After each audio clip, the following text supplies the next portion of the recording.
Hello, eRank. Looks like we're actually live. Welcome to another Thursday. It's Thursday today with me, Pam Duthie, and Starla Moore. I'm all confused with Anthony doing a Monday, which, if anyone missed it, Anthony did a live on Monday covering how to connect up your Google Analytics and everything to your Etsy shop. It was very helpful. I've watched it about a dozen times trying to figure out what I'm doing wrong. But we have Starla back today. Yes. Hey guys. So make sure that you go back in order to find that video, you'll need to click on the live tab. Um, because YouTube likes to hide the live sessions. So if for any reason you can't find it, that's where it's hiding. If my voice sounds like Kermit the Frog today, it's because I rode roller coasters yesterday and was yelling. So I hung out with my mom yesterday. That was lots of fun. But now I sound kind of squatchy. Oh, you sound fine. Wouldn't have known if you hadn't have said. Thank you, Debbie. Debbie's got the link in the chat. See, Debbie can post links. I think I I don't. tried as well. Has mine come up too? Yep, mine's. Yep. It's just you. You're hated. I don't know why. I don't know why it won't let me post any links, but that's okay. So guys, feel free to post some questions in the chat. However, I did want to take a few minutes to make an announcement in case you haven't seen all of the hype. Um, Instagram just released a rival to Twitter. And I believe that this was in response to the recent announcements that Twitter is going to only allow you to see so many posts before new users can see so many, like a little amount. And then if you've had your account for longer, you can see a certain amount, and then you have to pay to see more posts, which gross. Who wants to pay to see posts from people they follow, right? So Yeah. Instagram very quickly rolled out with no warning an all new app called Threads, and you can find it in your app store by searching Threads by Instagram if you're in the U.S. Other countries, I'm sure it will follow very very quickly. A lot of the concerns that I've been hearing are that if you decide to delete your Threads account, it will delete your Instagram account as well because they are essentially the same account. They are taking your Instagram and turning it into a Threads account. I've had a lot of people say, like, oh, data and privacy concerns. It's the same data that's at Instagram. It is Instagram's company. You're just basically taking your Instagram profile and replicating it over to your Threads account minus all the pictures because Threads is more of like Twitter. It's a micro blog. Um, they have stated, I saw in a recent Yahoo Finance article, it says Meta has said that it is working on the problem, presumably with a view to allowing people to get rid of their Threads account without deleting all of their data. So that was the big issue, is that people are worried that if they delete their Threads that it will delete their Instagram account, but it seems like that's something that they're working on because it just rolled out yesterday. So they're gonna, what they need right now is feedback. They need patience because anything new, it's going to take a little bit of time, especially as fast as they developed and rolled it out. This feels like something that they rolled out very quickly. However, what I keep telling everybody is that anytime there's like a new social media platform, even if it doesn't end up like being successful, it's the early adopters of that social media platform that see the most success with it and that get the most followers. What if you are the very first crystal jewelry shop on Threads?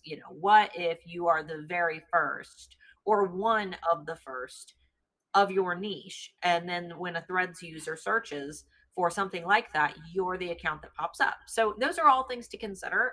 It's not something that anybody has to do, but I'm going to be keeping a close eye on it.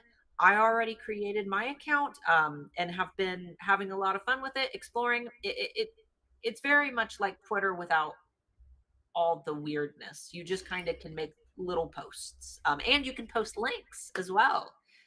So big advertising opportunities. Yeah, I'm jealous. I went over to look for it and yeah, we don't get it here yet. Or I don't think we've got it in the UK. I've seen no signs of it. So Not fair. In fact, Instagram has been pretty bad at rolling things out. You guys first, and us like months later after all the hype's gone. Because it did Yeah. the same Oh, with reels. You were getting like massive views, and I'm sitting here going, "Someone give me some reels." well, I'm assuming that it's a data thing. I'm sure that getting apps published over there is probably a little harder because your data privacy is a lot stricter than it is here. uh, who knows? Yeah, we'll find out, but hopefully they'll do it soon. Because, yeah, I think everybody's desperate for a new place to jump on. With Twitter seems to be a sort of a great way to look at how exactly not to run a company and annoy people at the minute in time. I'm sure they'll get it sorted out, but just now it's impressive. So. I like when all my accounts are connected. I like when I can toggle, in the Meta Business Suite with Facebook and Instagram. And if threads become popular, I'm sure that'll get added to the Meta Business Suite. Maybe we'll be able to schedule our threads out ahead of time, and it can just be a one-click thing where we go in the Meta Business Suite and we select that we want to schedule to Facebook, Instagram, and our threads account. I see a lot of possibilities here. It just depends on how it goes. Nobody knows right now. It's all a mystery. My inbox blew up. I wasn't even home. I was at Kings Island getting on roller coasters. And I started getting questions, and I'm like, what the heck is threads? What are they talking about? And I created the account late last night, and I still am just getting nonstop questions. I'm like, calm down, guys. I know just as much as you guys do at this point. But I am going to be exploring it because, you know, anything new, especially when it's run by Facebook and Instagram, has the possibility to blow up. Very much so. I mean, a lot of these things that Instagram has brought out in the past few years, people have been like, "That's rubbish. That'll never work." I mean, why do we need another TikTok on on Instagram? Why do we need Reels? Why do we need this? Most of the things they've brought out has really worked quite well. Not everything. I mean, I don't think anyone uses Instagram TV. That was Oh, that's gone now. Reels yep. kind of replaced it. Yep. But most of the things do pretty well, and I think the time is good for another a decent Twitter. I never got the hang of Twitter. I never understood that, but it seems popular. People still like it, so Yeah. All right. And someone asked for me to give them a link. I can't link anything in this chat for some reason. But if you go into your app store, as long as you're in the US, just search for threads, like a string, threads by Instagram, because it is an Instagram app. Um, and you should find it very quickly. The app is called Threads by Instagram. So should be easy to find. And then when you want to create an account, it's one click.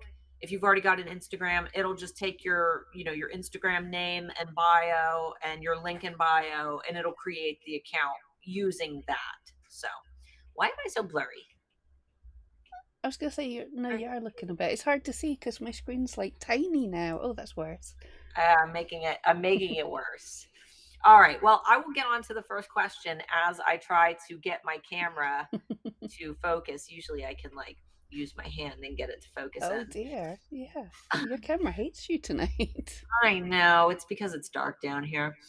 Carol had asked, lots of people in my groups are saying that their Shine On POD products are being taken down because message card jewelry is not longer accepted by Etsy. Do you know anything? I haven't heard that, but okay, controversy. This is Starla's opinion, not the opinions of eRank or Pam Duthie. I I don't think think I'm that going Shine to On agree. jewelry, yeah, Shine On jewelry, you are designing a little piece of paper that goes into jewelry that is mass produced. That's not print on demand. That's a packaging insert that you've designed, and you're reselling a piece of jewelry that another company made. Is it okay to sell Shine On jewelry? Sure. Do I think that it belongs on Etsy? No. I don't think that it falls into Etsy's policies at all, because The only print on demand element about it is the little card. I could go on Amazon or eBay or Alibaba and buy a bunch of necklaces for super duper cheap and then print my own little card and list it on Etsy. And that wouldn't make the piece of jewelry handmade. So I've never been a fan of Shine On. That's why I've never taught anything related to it. It's a little different with POD because at least, you're putting your art on products. Um, but I'm just not a fan of it. I don't think that the finished product is the jewelry, which isn't anything that you have had any hand in designing. I don't find that designing the piece of paper that goes in the box is really handmade. So that's my opinion, though. Etsy has allowed it for a long time. If they're revoking that, though, I'm not surprised. We'll just put it that way. Yeah. Like Starla, I've not heard a single thing about it. I'm afraid I completely agree with Starla there. And I will say to anybody wanting to do these things, anything where the effort is so low, it's so easy to create these products. Hundreds of other people can do them as well. So it's really hard to stand out. So I don't think it's a great business to base well, it's a great idea to base your business on something that's so low effort. I mean, I know a lot of you will have worked hard on picking out the items and designing your personalized text and stuff, but the next person can copy you without even thinking about it. You can't even copyright or you can't claim anything that you've done because you haven't really made anything there. I suppose you can trademark like they do on print on demand t-shirts, but I haven't heard anything about that. But yeah, um well, I will look into it though. I think that's interesting, and I agree with Starla. I wouldn't be surprised if Etsy have stopped it because it's skirting the fine line of what Etsy says is acceptable. Yeah, yeah. And she said, I hear you. It's just that these people have been selling it on Etsy for years and some are top sellers. I mean, there are top sellers who sell Disney products in their shops. There are top sellers who sell drug paraphernalia in their Etsy shops. It doesn't mean that, Etsy can't change their rules on it.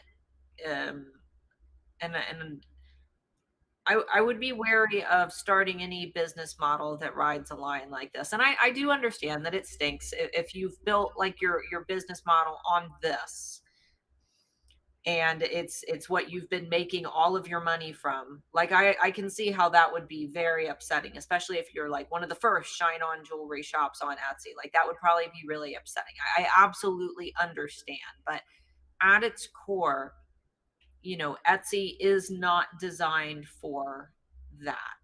So anybody who doesn't fall into exactly what Etsy is designed for, and you're just kind of balancing on the edge, you have the potential to fall off. The closer you can get to the center of Etsy's core, their core identity, the more security you're going to have. But as we branch off into, things that get farther and farther away from Etsy's core purpose, especially now that Etsy is really starting to crack down, you do have the potential to be one of those outliers that falls off the edge. So we need to keep Etsy's core identity in mind when starting new businesses, when trying to make money, because as Pam said, any business model where the objective is to make as many product as possible with as little effort as possible in order to make as much money as possible isn't really what Etsy was designed for. Etsy is designed to help artisans, crafters, designers to, create product and to, start small businesses. And yes, Etsy's lost its way a lot over the years. And POD, for example, I think is essential, especially to artists. Not, you can't draw 1,000 of the same picture. You have to be able to print that picture in order to distribute it. But essentially, it's still the picture that you've created, no matter how it's printed or what it's printed on. But as we start branching farther and farther out from Etsy's core identity with things like, shine on jewelry, where you're not really creating anything other than the card itself, it rides a line. And who's to say that those sellers who weren't or who lost their shine on jewelry, well, if you're designing the cards that go with the jewelry, maybe you could just start creating cards. Maybe you could start creating cards for other jewelry shops who, they sell jewelry, but they need some little cards to go in their packaging. Maybe you could create digital downloads. You could create Canva templates for businesses. I mean, there's always ways to pivot if you're really passionate about doing something like that. And I dare say your profit margins might even be better by doing something like that. And you're more in control. I mean, we did see a massive issue at the start of 2020 with so many people ordering things like face masks from shops that were print on demand. It's slightly different, but from shops that were print on demand, and the print on demand companies couldn't keep up with it. And yeah, it's a bit of a nightmare. So if you're designing your own stuff, you're in a little bit more of control over your company, your business. Yeah. And I will say for everybody, don't base what you're going to sell on what other people are selling. As Starla said, there's plenty of shops that sell Disney. They don't last long. They might suddenly be top sellers, and then you'd be like, why did that shop I was following go? So you can't tell if something's legal to sell on Etsy by the fact that other people are selling it. And Yeah. yeah, Etsy, they don't even, I don't think they had to change their policies for this if they have done anything, because they could just interpret them slightly differently and say, actually, that is not handmade. You're not having a material input in the jewelry. So yeah, I can see they didn't even have to change their policies, but I've not heard anything and I will look into it. Yeah, and Carol had said, you could argue this for POD in general. Well, not really, because POD, you're taking what POD is, primarily for. I mean, granted, there are people who don't do this, but POD is primarily for artists to distribute their work. So I wouldn't pull POD into that, though. Definitely there are people who do it. And somebody had also said that Etsy provides for third party connection with Shine On. Maybe it's some other trademark issue. I don't know. And a couple of you guys have been talking about, I've had, some of my products taken down. Debbie, you just commented about Etsy deactivating some of your POD products. Etsy right now, as we've been talking about for the last few weeks, they are training their AI. And it's messing up a lot, but that's how it's learning. It's learning by messing up, and it's deactivating things by accident. So maybe that's the issue that's going on with the Shine On jewelry. But we have to remember that AI, it learns through the mistakes that it makes. So what it's doing is it is going through and it's trying to identify things that don't look handmade, or some of you guys are being deactivated for drug paraphernalia. It's trying to figure out what it's seeing. It is deactivating based on what it understands. Shine On jewelry probably does look like something that you get on uh, AliExpress or Amazon. So maybe that's why it's identifying it. And then basically a human will then review and decide, okay, did the AI make a mistake here? Oh, yep, the AI made a mistake. Okay, we need to reactivate this listing. It happened to me. So it definitely does happen. Um, just if the AI makes a mistake and you have the option to contact Etsy, which we do if you hit the contact tab, some of you even have chat support still. Just reach out to them and let them know that your listing was deactivated in error. And it might take a couple days, but it will likely be reactivated as long as it's not actually violating any of Etsy's policies. So, but really, that's all I think we can say about this, because we don't know. We're just going right now based on our opinions, what we've known Etsy to do in the past, and what you guys have told us. So we'll have to do more research in order to give you anything more than what we have. Yeah, I haven't seen on social media or anything yet. I don't see every corner of social media, but I haven't seen a lot of people saying this specific thing's been taken down. I've seen a lot of people say this listing of mine's been taken down, and it's very random across the board. As Starla says, that naughty little bot's being programmed how to pick things, and it's not doing a good job. So it really could be that. But I don't think anything Starla said is wrong here. Even if Etsy is integrating with Shine On, I would possibly expand your business model a little bit somehow. Yeah. If that is what you're doing, it's not. I'm not saying it's a bad thing or anyone's doing anything bad, but that's a very precarious business model. You can't build a house on rented land. You Yeah, can't rent some land and then build your own house on it, which, we could argue and say that Etsy's rented land. And that's why it's also a pretty good idea to have your own website, or at least an email list where you can keep your contacts in the event that you were to ever lose your Etsy shop or Etsy were to disappear. But if you build your entire business model on rented land, Shine On being rented land, at least with Printful and Printify, if you use one of those, let's say that you use Printful and something happens to Printful, there are other alternatives. Printify is an option. Guten is there are options that exist. Shine On is, I believe, the only integration like that for Etsy. Um, so if my entire business model relied on that and being able to sell specifically on Etsy, I would be nervous. So I would already, suggest diversifying a little bit. yeah. Uh, I think I think we say that to everybody is like don't just have Etsy as your only income or your only way of contacting your followers. So this is almost like doubly precarious, isn't it? Yeah.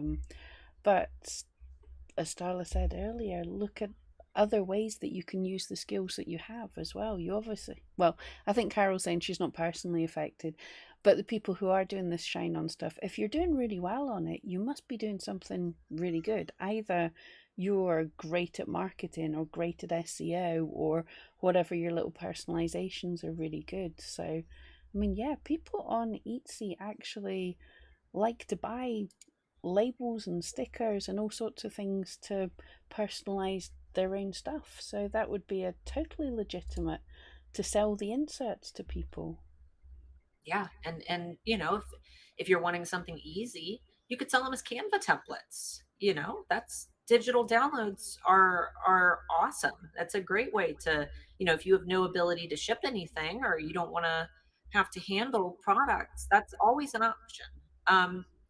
But let's see. Uh, Gemma had asked, we're typically told that Etsy's algorithm takes up to 3 months to accommodate changes to keywords SEO, but eRank and competitors are all about following changing trends. So let me backtrack before I actually read your question here, or your next comment. Um, Etsy's algorithm, it's not that it takes 3 months for them to see your changes, and it's not that it takes that long to rank. It takes Etsy time to see how people interact with your listing based on the keywords that you've put in that listing. If on day one you listed, or if you were the very first shop on Etsy to list face masks, at the start of the pandemic, you were the first one, and lots of customers flooded to Etsy and searched for face masks and found your listing and clicked on it, you would build a listing quality score very quickly, assuming that people were finding exactly what they were looking for when they clicked on your listing because you jumped on that trend very quickly. And your listing quality score would grow much faster than those who waited 3 months into the pandemic to list their face masks because you would have gotten a head start. You would have already built that momentum, and you would have been recognized as somebody who sells, will you stop it? As somebody who sells face masks, very quickly. Um, and you said, say a celebrity wears a dinosaur tie on the red carpet and suddenly dinosaur tie for men starts trending. We wouldn't actually have time to change our SEO if that trend drops off over a couple months. Not if you were one of the first to jump on that trend, get the product listed, and start generating that activity. If you know, if at any normal time, most people aren't searching for dinosaur tie, but then suddenly there's interest in dinosaur ties, the listings that are up first are the ones that are going to be seen first by customers who jump on the trend as well and start searching. And then you would generate that listing quality score based on that positive interaction. So it's not a set time frame.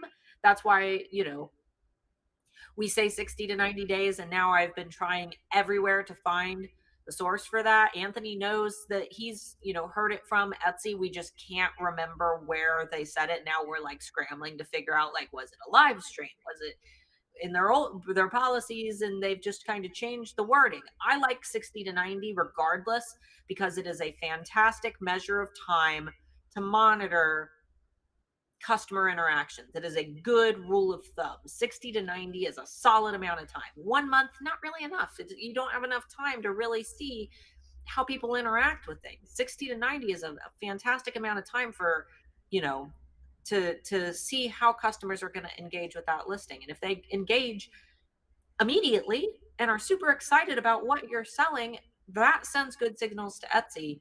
You don't have to wait 90 days to start making sales or to be seen. Etsy's going to know immediately. Yes, this is what people are looking for.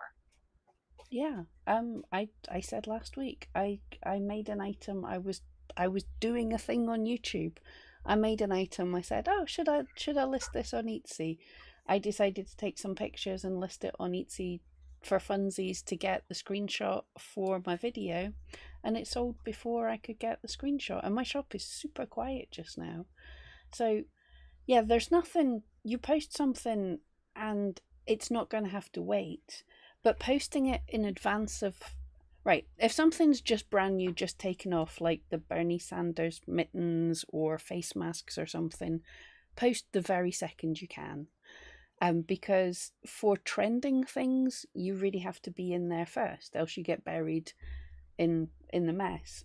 But for like yearly things that you know that are going to happen, something like Christmas, if you post your Christmas items in November, all your competitors have already posted theirs, they've already been making sales, they've already got a listing quality score, they've got a kind of, right, Etsy never told us what they call it, but they did say they look at how your listings have done well for keywords. So you've kind of got a keyword quality score, as it were.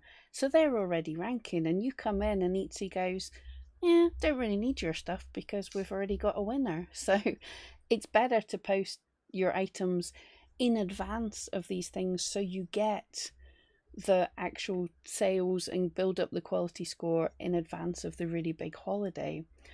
And the other fun thing that can do is you build up your listing quality score.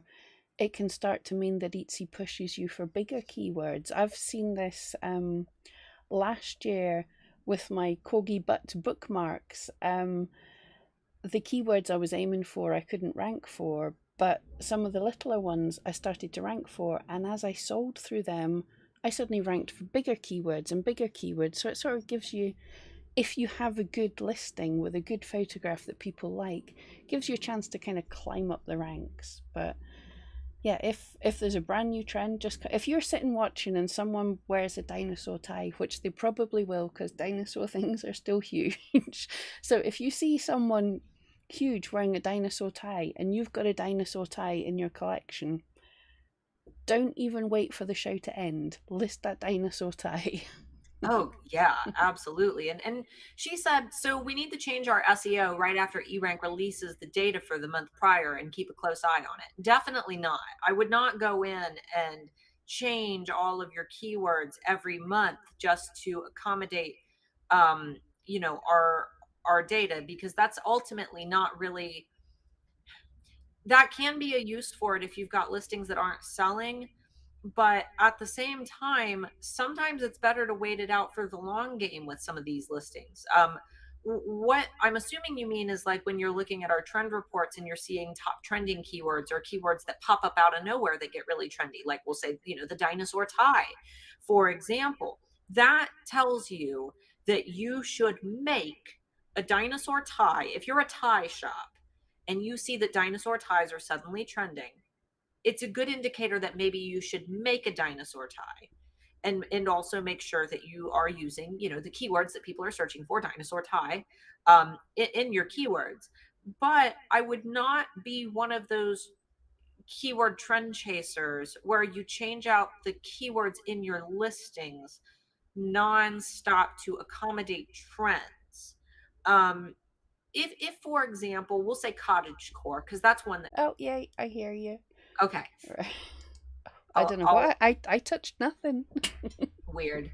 I'll keep going. I'm watching over on our actual player page, and it's like 30 seconds behind, so if it cuts out, then I'll let you know. But continuing, if you see that, cottage core is trending, but you have a bunch of mushroom products that have been in your shop for a long time that haven't sold, maybe that would be a good idea to, oh, these fall into cottage core, this cool new term. This is the way that people are actually using, their keywords to find products like mine. Maybe people aren't searching for mushroom decor, they've been searching for cottage core. And then you incorporate that keyword in. That would be okay.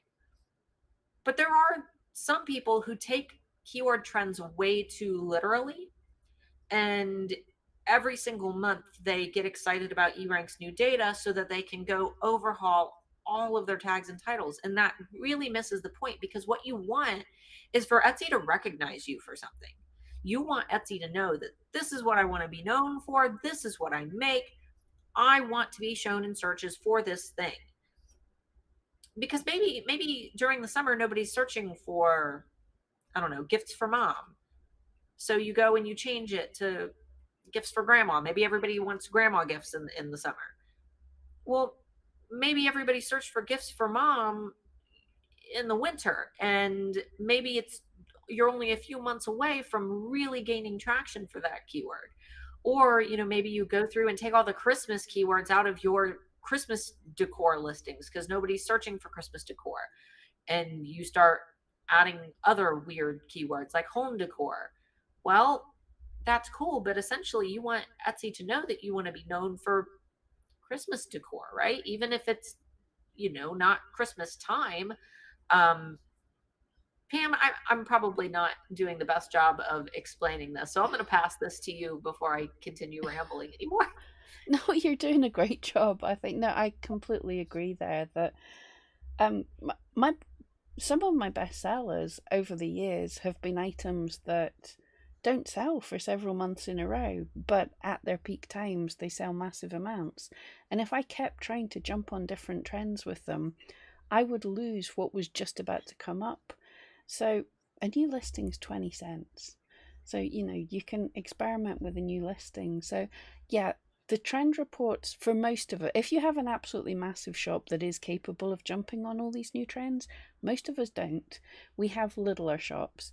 So, if you don't have this massive shop, the trends are just giving you an idea of what people are into. So, for instance, we've been seeing for quite a while now, maybe the minimalist trend is on a bit of a downward trajectory. That's kind of almost the word. So, you maybe be thinking, okay, so what is it that people are looking for? And yeah, was it cottagecore? Was it this? What was it that? And it doesn't mean that you're going to make things to rank for the word minimalist. It just means maybe my photographs don't have to be so minimalist anymore. I could updo my background to look a little bit more on trend, or my type of items. Maybe I can like just shift them around a little bit. I think Starla was saying a couple of months ago we were coming up with, was it, I think posters or t-shirts were trending, and coffee. So you could put coffee beans on a poster, or you can think how to combine things together, but you're not looking to just jump on that trend. It's more just having your ear to the ground and going, what's the zeitgeist of the season? What are people into? What's happening? And just occasionally something will shoot up out of nowhere and you'll go, what, I get a message from Jan every so often going, Highland cows are huge in Canada. You should you should put your Highland cows up for sale again, or something.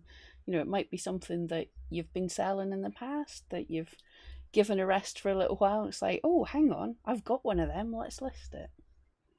Yeah, absolutely. And don't toss in trends that don't fit what you do. Make sure that, for example, if Pam only sold little dogs in her shop and she tossed a cow in, it's like, wait a minute, this doesn't match.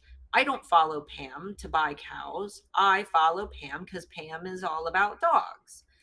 If you make products for babies and you see that there's a cool trend in men's underwear, don't jump on that trend just because people are making money from it. The only exception to this, and the only time that I have ever been okay with shops adding products into their product line that didn't fit, was face masks, because they were needed at that time. Um, and anybody who was able to help produce them was seeing results because they were so needed, and not just one style. Everybody had preferences, everybody needed different fabrics, everybody needed different types.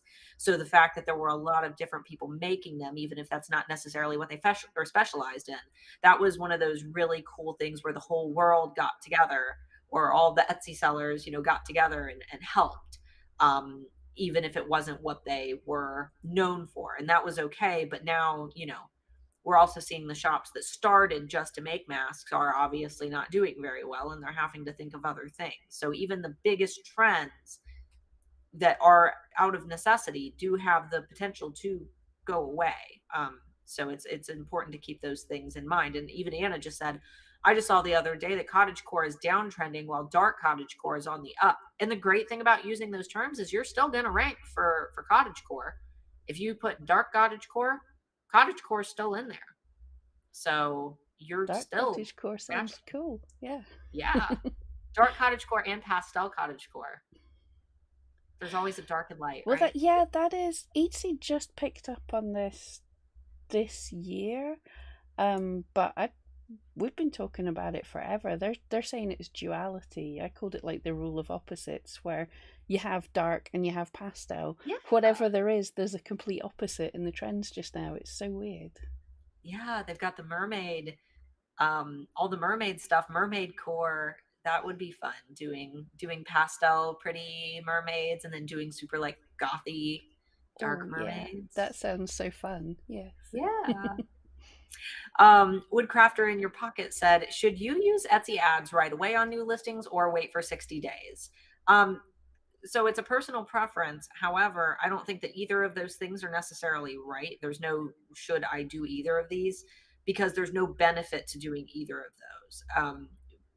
You need to have a proven product in order to guarantee your success with ads, in order to guarantee a return on your investment. That's why I'm a big fan of only running ads on products that are already selling, your best sellers. You know you're going to make a return on that investment, and hopefully more on top of that. Experimenting with new listings that have no sales history at all, it will be a gamble every time. And it's okay to gamble. It's absolutely fine to gamble if you want to gamble, but you need to be aware that you're gambling while you're gambling. Otherwise, you might be surprised if you lose money. It's, like playing the lottery. Yeah, you are fine to play because sometimes playing is fun, but don't bet your house. Yeah, there's no magic 60 days. The ads algorithm is separate. It's probably very similar, but it's a separate algorithm from the listings algorithm anyway. And we just covered there's no magic 60 days anyway. But when you turn on the ads algorithm, it's starting to learn more about your item, but not as it's seen in organic search. It's starting to learn about your item as it's seen in ads placements wherever they're placed. But yeah, it's up to you really what you do with ads. But whatever you do with ads, have an idea in your head. Be ready for the fact that you might not make any sales at all, and have a plan what you're going to do with the data that you get, because you're not going to switch on ads and just get sales. You've got to look back in your stats, see what's working, switch off the things that aren't, decide, you know, okay, is this data useful to me? Like, is this a brand new listing and I put ads on it and it's shown to loads of people and it's not selling? that might be data. That might be useful data for you to say that, yeah, maybe your new items suck a little bit. Not necessarily, but you can experiment with things. But yeah, if you're just wanting to make money, then it's probably best finding the things that make money. Yeah, and she followed up with how I can't, your picture's too tiny. Woodcrafter in your pocket. How do you get your listing seen? I mean, SEO is free advertising. It is helping your listings get seen using good keywords in your listings, which is essentially what eRank is all about. You don't need to run ads for visibility. That is a completely different set of eyes. It is a completely different algorithm. You can still get plenty of traction without ever running ads. And you have to have good SEO to even have ads work in the first place. So otherwise, Yeah, Etsy doesn't know who to advertise you to. exactly. SEO is this little secret weapon that's there for all of us. Shops can do well without it if you're famous, if you have a massive following somewhere, if you have really great stuff, really great photos that some magazine picks up. But SEO is the thing that helps us all get a little extra in there. Um, Yeah. yeah. But if you're brand new and you don't have all this experience and things, it can take a little time to get that ball rolling. Don't be the people you hear that open a shop and get millions of sales in their first week are either telling porcupines they've had a lot of experience somewhere else and had their own traffic to drive, or they're very, very lucky, but that's not normal. It normally takes us all a bit of time to build these things up. Everything takes a bit of time to build up the momentum. When you start your social media, that's going to take time to get going. When you start your listings, that's going to take time. It's going to take time for Google to spot you. It's going to take time to get reviews and everything. So, yeah, it's how you get seen is just to keep on trying to make your listings better, looking at your stats, keeping creating things based on what the data tells you people like. I'm going to do Anna's question, but Debbie had said that she asked a couple of questions on the thread for the video yesterday, and I completely forgot about the Facebook thread. Oh, So I will attempt to. I don't know if we will even have room for any more additional questions from the YouTube chat because I just saw that there were quite a few over there. But I'm going to do my best. Anna, though, over in the YouTube chat had said, does an overall shop quality score make a difference? As in, someone who is already a top seller or an established seller is more likely to get that rare fast sale when they list something. According to Etsy, yeah, because that's how one of a kind shops can kind of gain some traction. But from what we can tell, it takes a little bit more effort to build up that overall shop quality score. But yeah, it's your good standing with Etsy. It's proof to Etsy that they can trust you. yeah, and they tell us shop quality score does um, factor into ranking. It's one of their things they look at. It's not the only thing, and it's not necessarily the biggest thing, but it is a good thing. But not only that, that rare fast sale, the shop quality score also means they've made lots of sales. They've got repeat customers. They've got followers. So all this can help with that rare fast sale. Yeah, and unfortunately, it takes a while to build up everything, to build up momentum. All right. So I'm going to hop over to our YouTube chat. The first one I'm actually going to skip because it is a big question about US shipping rates in July. That's probably not a good one for the live chat. I think that that's something that would probably require a link. So I'm going to go ahead and skip that one. Debbie, does featuring slash starring a listing have any impact on the algorithm, or does it just move it to the top of your listings for the tiny portion that may look at your shop? I get that most people are searching for products, not shops. Does it have any impact on that? You're literally just putting that listing at the top of your shop. It does nothing else. That's all it is. Yeah, if you think about these things, anything that would be able to game the system, like why would your listing be better if you've starred it? There's no reason it's a better listing than other listings. So Etsy is just giving you that as a way to showcase things in your shop. It's like putting stuff in your window if you had a bricks and mortar store. So it doesn't impact the algorithm at all. Well, not directly. Obviously, if people come to your shop, because even though you say not many people do, some still do. And I find the stuff that's at the top of my shop does get a bit more noticed, a bit more loved, a bit more purchased. So it will start ranking better if that happens. She also asked, I heard someone say in a video that the first 48 hours after a listing is critical and that Etsy tests new listings during that time. Is that true or speculation? Also, is there anything you can recommend to do during that time to help our listings? So we kind of talked about this a few minutes ago.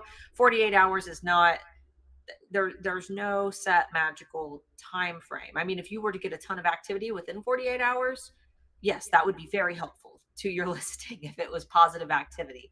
But Etsy is basically just monitoring how people interact with that listing. And there's no real time frame. 60 to 90 days is kind of the standard that we talk about. But again, it could be more, it could be less, it could be way less. If we talked about the dinosaur tie trend, that could get you ranking right away if people were finding you immediately and you were somebody to jump on a trend like that. And is there anything that we can recommend doing to help your listings? Yeah, have good SEO, have great photos right from the start, right when you publish that listing. That way Etsy can start identifying what you want to be known for, and they can start connecting your listings with people who are shopping for that thing. However, if your photos are bad, it doesn't matter if Etsy connects you with those people if the people don't click on your listing. So pictures are just as important, if not more important, than the SEO. And if you've got social media, right when you publish that new listing, start driving traffic to that listing. Sales are sales. Etsy doesn't care where they come from.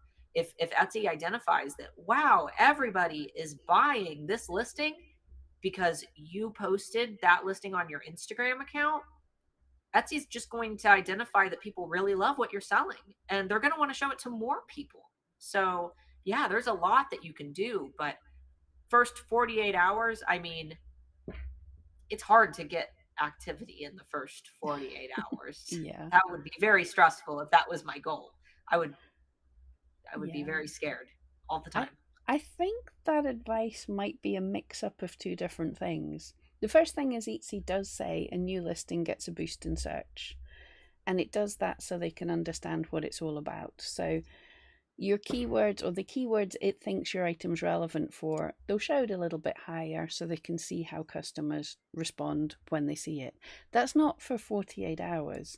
That does seem to depend on how popular the keyword is because they're trying to gather data on how the listing does when shown for the keywords. So if nobody's searching for the keyword, the boost might last a little longer because it hasn't had a chance to show it to anybody yet. And that's exactly what Starla said there. What you can do about that is have awesome listings. Driving stuff from social media and everything is absolutely fantastic and it helps that listing quality score. But the main thing that they're looking at this time is when your listing is seen for the keywords that it's putting you in search for, how do people respond to it? So it's absolutely learning. Like if it shows you in a search for dress and it shows you in a search for hat, and you do super well for dress and you do terrible for hat because your item's a dress, then the algorithm will go, oh right, I was wrong about that one, so we'll show you less for one, we'll show you more for the other. So it's not so much something you can do about, it's more just make your listing as good as possible, and if customers like it, then Etsy will go, yeah, we'll show that to more people. I think that could also be people are getting muddled up with sort of social media advice. It's not even 48 hours on social media and it's about the same kind of thing, but if you post something and people interact with it, then most of the platforms will show you out to more people. So those first few hours or days are kind of important. But we've seen with YouTube, Facebook, Instagram, or whatever, things don't totally die. You could suddenly pick up, well, not necessarily Instagram, but some of the platforms you can pick up a good deal later on. Like I've had Pinterest pins absolutely blow up years after they were posted. Oh yeah, I have that happen with listings for my shop that I don't even run anymore. Yeah, all that work you did. Right. All right. Let's see. Carol had asked over on Facebook, I've started adding a video to my listings over the past few weeks. Even though it's time consuming, I enjoy doing it. I haven't noticed any increase in sales. Do you think it's worth continuing with my video? Does it give listings a boost, or am I just wasting my time? So it doesn't give listings a boost. There's no algorithmic benefit, but you're informing your customers. Again, this is, I always talk about that lottery ticket example where if I've got a handful of lottery tickets and I ask you, how many of these lottery tickets would you like? You may have as many as you want. How many would you like? Would you say, I would just like one? No, you would say, oh, I can have them all. Then heck yes, I want all of them. Because every lottery ticket is an opportunity to win. Everything that you fill out within your Etsy listings that helps the overall perception of your product is an opportunity to win. Those listing videos are a service to your customers and your shoppers. They are additional views into your product. They stand out on search pages. If they hover their mouse over top of your listing, it'll start playing the video. So is it worth continuing? Yes. If you're not making sales, it doesn't necessarily mean that your videos are the reason why not, but it also doesn't mean, you're that it's not going to help in the future. Videos aren't pushing your listings to more people. That's not what they're for. They're to help educate the people who have clicked on your listings so that they know more about your product. It's akin to saying that descriptions don't matter because I filled out a product description and nobody bought my product. That's not the purpose of descriptions. Your description isn't an ad. Your videos aren't an ad. The person is already on your page. They're already on the listing. They're looking at the listing. It is to help them to make a purchasing decision.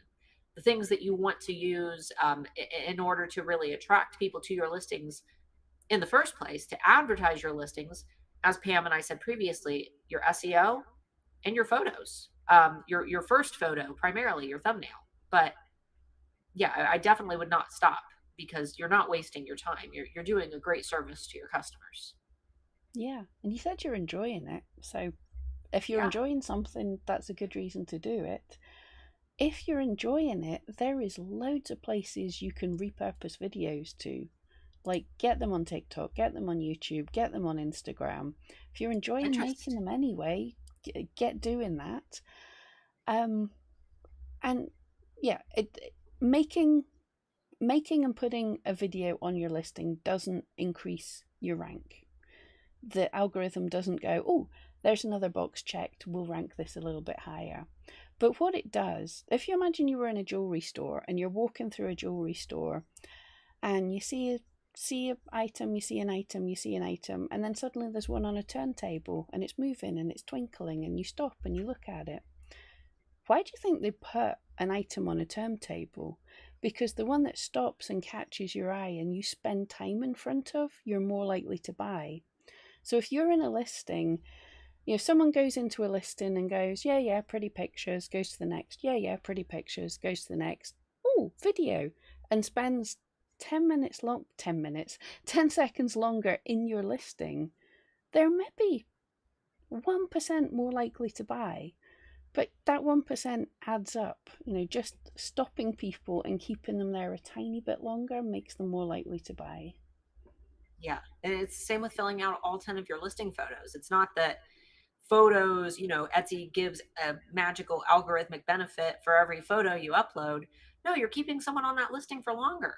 The longer they spend on your listing, the more likely it is that they'll complete their purchase. Not to mention, it sends good signals to Etsy if they're sitting on your listing for a very long time, as opposed to clicking on it and immediately clicking off of it. You want to keep them around because they're thinking about it. They're thinking about purchasing. The more time that they spend watching the videos, looking through the photos, the more likely it is that, you are convincing them to buy. All of those photos are a lottery ticket. The video is a lottery ticket. your description is a lottery ticket. It's all worth it if it is helping you to educate your buyers about your products. We had a question from Bonnie, but again, this one is a little bit, it's not one that we're going to really be able to help with.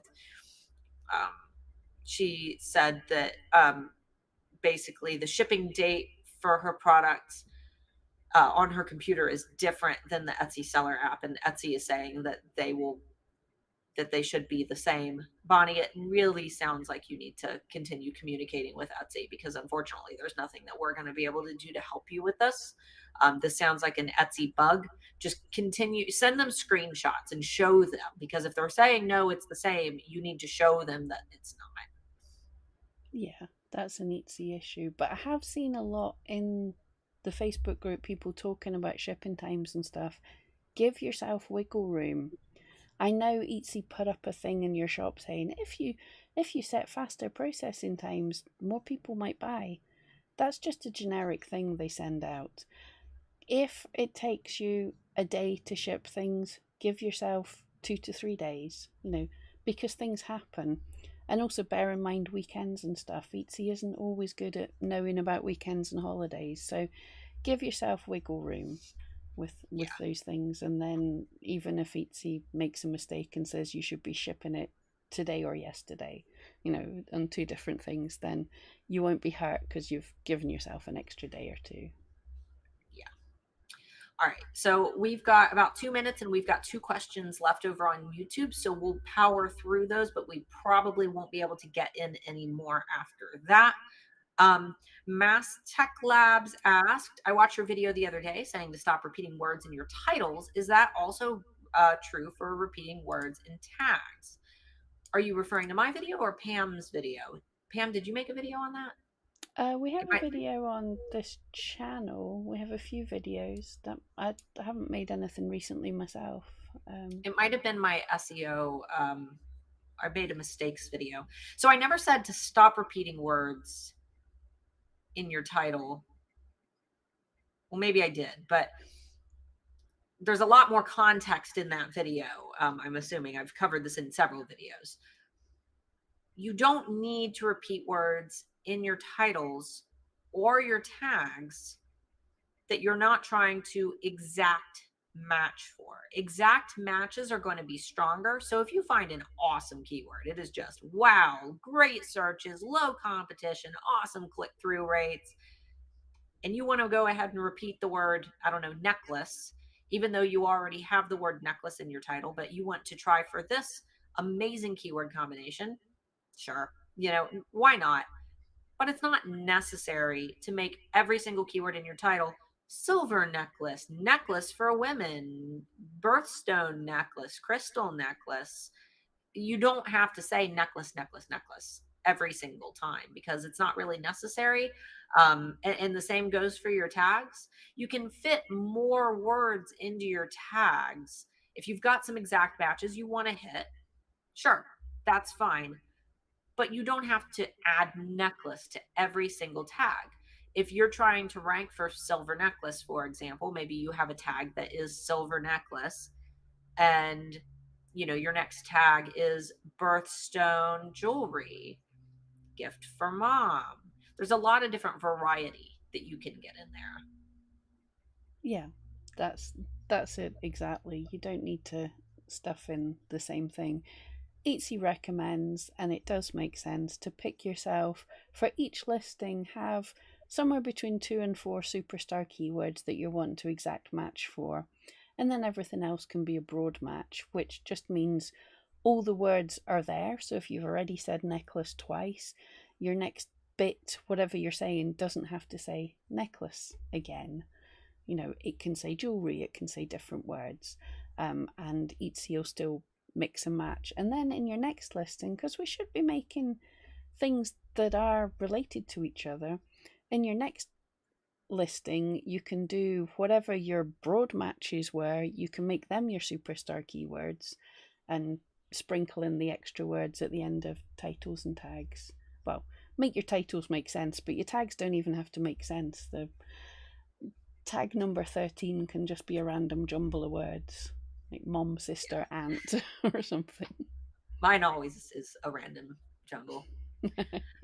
All right, last question from Carol. Is there any point in repeating attributes, size, materials, etc., and shipping info in your product descriptions? Um, it doesn't hurt.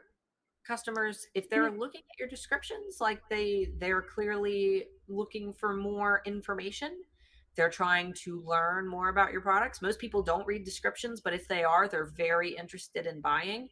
I would add a little bulleted list with the most important details about my product, because the attribute information is a little bit harder to see on Etsy, on an Etsy listing. So I would put that attribute information in a nice little bulleted list, things that the customer will actually care about. I wouldn't, like, for example, filling out the attribute for style, and it's like big lists of weird art deco, and I wouldn't put that in my bulleted list, like the style of this wall art is art deco.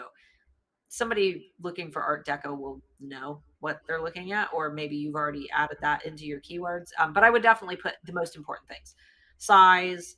If it's jewelry, maybe putting, a quick list of your materials, especially if it's allergen related. Shipping info I would definitely put as well, because these are things that people want to know. absolutely. Your description is there to help your customers. So, especially if you're getting messages from customers going, "What is this? What's that?" then you absolutely need to have that stuff there, because by the time people have asked, other people have been frustrated and left. But yeah, there's no hurt at all. I think it's a good idea because Etsy moves around where stuff is, so it can be hard to find the other details. So yeah, I definitely, if I'm wanting to know something, I'll go and look at the description first. Yeah, because I want to hear it from the seller. Like, sometimes I want to read exactly how they've put it. I want to know from the creator about this particular product that I'm interested in. But guys, thanks so much for hanging out. Make sure that you check the eRank channel. If you go back to our live streams via the live stream tab, you can watch Anthony setting up Google Analytics 4, if that's something that you've been waiting for. And Pam also posted a great video on, oh goodness, what day did you post our updates video? Tuesday. Tuesday. She posted a great updates video on Tuesday. If you want to see our What's New with eRank video, be sure to check that out. And other than that, guys, I guess we will see you next week. Yeah, see you guys.